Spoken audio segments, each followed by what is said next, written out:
Aziz do'stlar, bugun sizlarning e'tiborlaringizga taqdim etmoqchi bo'lgan mavzu Uyg'ur qishlog'ining quyi qismida, shundoqqina ona Sirdaryoning qirg'og'ida va baland jarlikni shundoqqina labida joylashgan Xumor Mozor buva haqida hikoya qilib beramiz.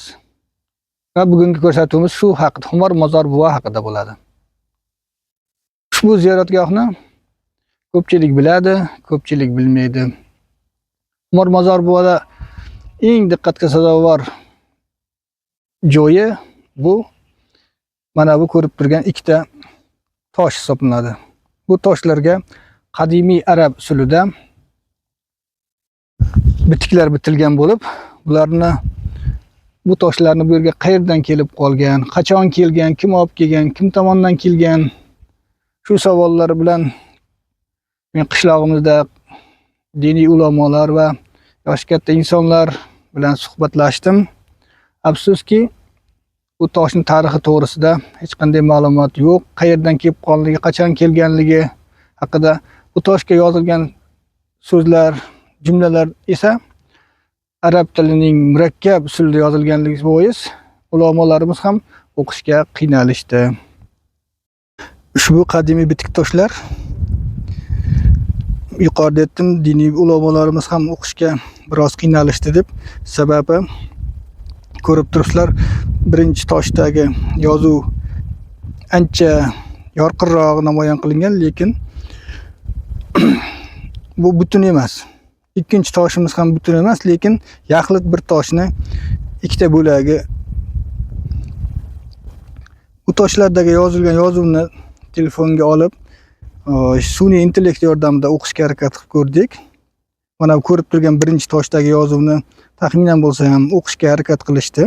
Lekin mana bu yozuvlar ko'rib turibsizlar, nihoyatda bilinar bilinmas holga kelgan. Shuning uchun o'qishga qiynalishdi. Sun'iy intellekt ham.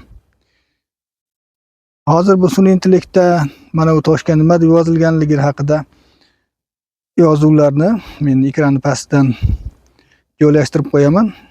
Ma'nolari nisbatan berilgan. Ya'ni bu ulug' bir insonni qabr toshidan olingan tosh ekanligi to'g'risida ma'lumotlar berilgan.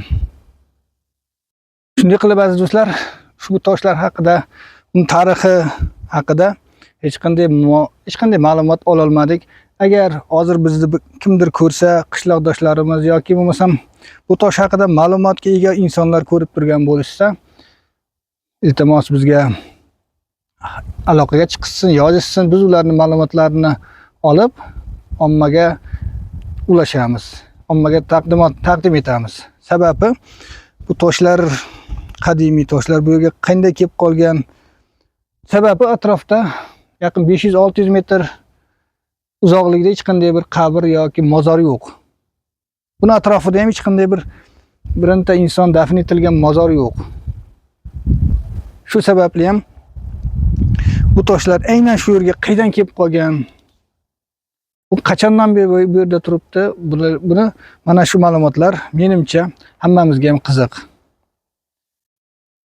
Demak, azizlar, ko'rsatuvimizni shu yerda yakunlaymiz. E'tiborlaringiz uchun rahmat.